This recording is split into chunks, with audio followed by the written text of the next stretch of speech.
તો આખું વરસ સ્ટોર કરી શકાય તેવો અથાણાનો મેથીયો મસાલો બનીને રેડી થઈ ગયો છે। તો જોઈ શકો છો તમે, સરસ એવો દેખાય છે, બજાર જેવો જ દેખાય છે। તો તમે આ રીતે બનાવી લીધો તો બજારનો મસાલો પણ ભૂલી જશો, તો ઘરે જ બનાવીને સ્ટોર કરી શકશો। તો આપણે એકદમ પરફેક્ટ માપ સાથે મેથીયો મસાલો બનાવીને રેડી કરી દીધો છે। આ રીતે મસાલો બનાવી લીધો ને તો તમે ઘરનો જ મસાલો યુઝ કરશો, બહારનો ભૂલી જશો। બધામાં યુઝ કરી શકાય છે આ મસાલો, બધા અથાણામાં। હેલો ફ્રેન્ડ્સ, આજે હું શેર કરીશ તમારી સાથે મેથીયો મસાલો બનાવવાની રેસીપી। તો આપણે પરફેક્ટ માપ સાથે મેથીયો મસાલો બનાવવાનો છે। તો એ આગળ આપણે મેથીયો મસાલો બને પહેલાં બધું માપ બતાડી દઉં, તો તમારે પણ બનાવવો હોય ને બજારથી લાવવો હોય તો સમજણ પડે એ રીતનું। તો અહીં આગળ 100 ગ્રામ આપણે રાઈના કુરિયા લીધા છે।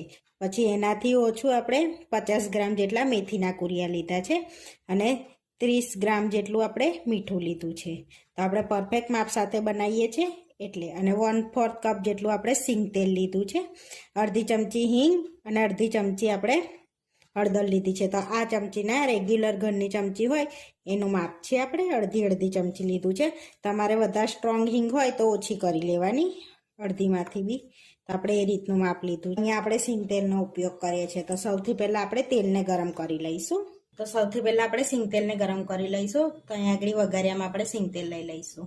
તો આ મસાલો બનાવતા પહેલાં આપણે તેલને અને મીઠાને શેકી લેવાનું છે અને તેલને ગરમ કરી લેવાનું છે। તો કાચું તેલ એડ નથી કરવાનું, કાચું એડ કરીએ તો આપણો મેથીયો મસાલો બગડી જાય છે, લાંબા સમય સુધી નથી ચાલતો।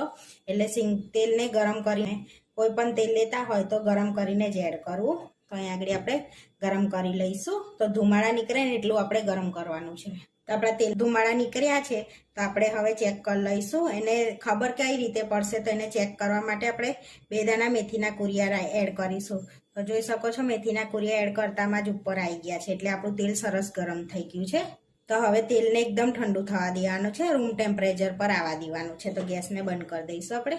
તો અહીં આગળ એક પેનમાં મીઠાને પણ આપણે શેકી લેવાનું છે, કારણ કે મીઠાની અંદર ભેજનું પ્રમાણ હોય છે, એટલે શેકીને એડ કરો તો તમારું અથાણું લાંબા સમય સુધી એ સાચવીને રાખે છે અથાણાને। મીઠુંને સરસ એવું રોસ્ટ કરી લેવાનું છે આપણે, જેથી મીઠામાં પણ ભેજનું પ્રમાણ હોય છે, એટલે 1 મિનિટ સુધી એને શેકી લેવાનું છે આપણે સરસ એવું।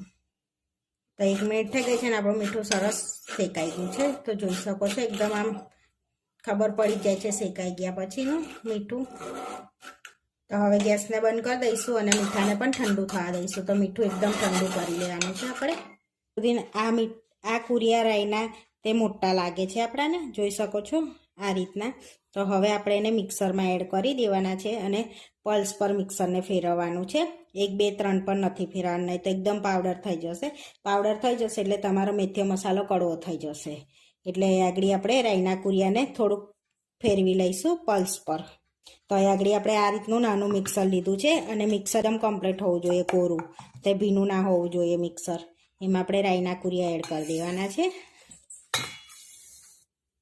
એને પલ્સ પર આપણે ફેરવી લઈશું, મિક્સરને પીસી લેવાનું છે એટલે પલ્સ પર। તો અહીં આગળ આપણે પલ્સ પર મિક્સરને ફેરવીને આ રીતના અચકચરા કરી લીધા છે, જોઈ શકો છો। આપણે બહુ પાવડર નથી કરી દીધો, આ રીતનો રાખ્યો છે અચકચરો। તો અહીં આગળ રાઈના કુરિયાને આપણે આ રીતના ગોઠવી લેવાના છે।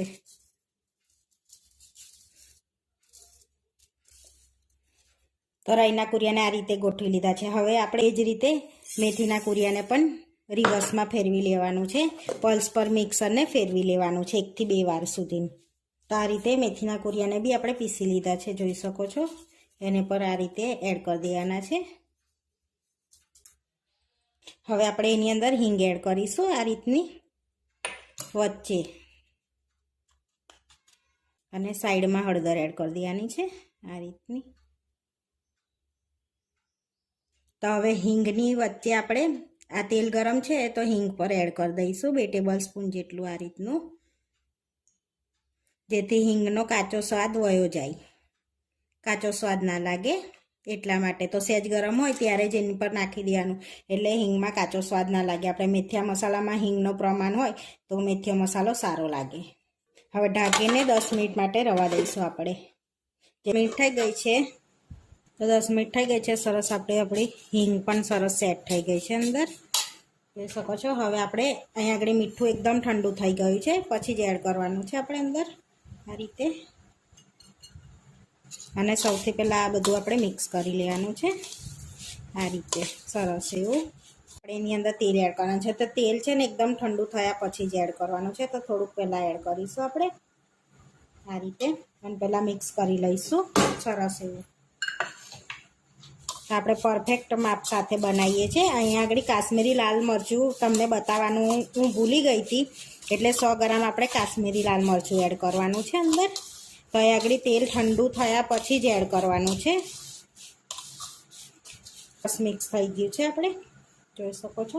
હવે કાશ્મીરી લાલ મરચું એડ કરવાનું છે, તો અહીં આગળ કાશ્મીરી લાલ મરચું એડ કરી દઈશું થોડુંક આપણે પહેલાં, અને મિક્સ કરીને બીજું એડ કરીશું. તો 100 ગ્રામ પરફેક્ટ માપ છે, અને હાથેથી જ મિક્સ કરી લેવાનું છે સરસ એવું એને આ રીતે. પણ એડ કરી દઈશું આપણે મરચું બધું એડ કરી દેવાનું છે, અને તેલ પણ એડ કરી દેવાનું છે અંદર આ રીતે બધું જ એડ કરી દેવાનું છે આપણે તેલને બી. તો તમારો મસાલો તેલ ગરમ હોય ત્યારે આપણે બધું મિક્સ નથી કરવાનું, તેલ ઠંડા થયા પછી જ કરવાનું છે, નહીં તો તમારો મસાલો પણ કારો પડી જશે. એટલે મરચું એડ કર્યા પછી મસાલો પણ કારો પડી જતો હોય છે, એટલે એવું 2-3 મહિના રહેશે ને તો પણ તમારું નહીં થાય ને આખું વરસ પણ રહેશે ને તો પણ તમારો મસાલો બગડે નહીં. તો હંમેશા તેલ ગરમ કરીને જ એડ કરવાનું. તો આપણે અથાણામાં પણ તેલ ગરમ કરીને જ એડ કરીએ છીએ. તો એકદમ પરફેક્ટ આપણો મેથીઓ મસાલો બનીને રેડી થઈ ગયો છે. તો જોઈ શકો છો એકદમ પરફેક્ટ બજાર જેવો જ લાગે છે. આને 2 દિવસ આપણે રવા દઈશું તો સરસ ચડી જશે, એટલે એનો ટેસ્ટ બિલકુલ બજાર જેવો થઈ જશે. તો આ મેથીઓ મસાલો તીખો નથી આવતો, એટલે એની અંદર કાશ્મીરી લાલ મરચું એડ કરવામાં આવે છે. તો કોઈ પણ અથાણામાં યુઝ કરી શકો છો આ મેથીઓ મસાલો. એકદમ સરસ આપણો મેથીઓ મસાલો રેડી થઈ ગયો છે, જોઈ શકો છો. તો અમે એકદમ પરફેક્ટ રીતે આપણો મેથીઓ મસાલો બનીને રેડી થઈ ગયો છે. તો આ બધા અથાણામાં યુઝ કરી શકો છો. ખાટું અથાણું, ગળ્યું અથાણું, વઘાર્યું કે ઇન્સ્ટન્ટ અથાણામાં પણ યુઝ કરી શકાય છે, જેમ કે ગાજરનું અથાણું છે, બધા અથાણામાં યુઝ કરી શકાય છે. તો આપણો પરફેક્ટ એવો મેથીઓ મસાલો બનીને રેડી થઈ ગયો છે. તો આ મેથીઓ મસાલો આપણે 300 થી 350 ગ્રામ જેટલો બનીને રેડી થયો છે. તો તમે વધારે આખું વરસ સ્ટોર કરવાના હોય તો વધારે ક્વોન્ટિટીમાં બનાવી લેવાનો છે મસાલાને. તો જોઈ શકો છો એકદમ પરફેક્ટ મસાલો રેડી થઈ ગયો છે આપણે. એકવાર તમે આ રીતે મસાલો બનાવી દીધો ને તો બહારનો મસાલો પણ ભૂલી જશો. તો ઘરનો જ બનાવેલો તમે ખાશો મસાલો. તો બહારના મસાલાને પણ ભૂલાવી દે તેવો ટેસ્ટી મસાલો બનીને રેડી થઈ ગયો છે આપણે. તો અહીંયા આપણે બાઉલમાં સર્વ કરીને પણ બતાવીએ છીએ, જોઈ શકો છો સરસ એવો મેથીઓ મસાલો બનીને રેડી થઈ ગયો છે આપણો. એકદમ પરફેક્ટ એવો મેથીઓ મસાલો બનીને રેડી થઈ ગયો છે. આવા વિડીયો જોવા માટે મારી ચેનલને સબસ્ક્રાઈબ કરો, લાઇક કરો અને શેર કરો, અને તમે જરૂરથી ટ્રાય કરો. ફરી મળીશું નવા વિડીયોમાં, અને કોમેન્ટ કરીને જરૂરથી જણાવજો કે તમને આ મારી રેસીપી કેવી લાગી.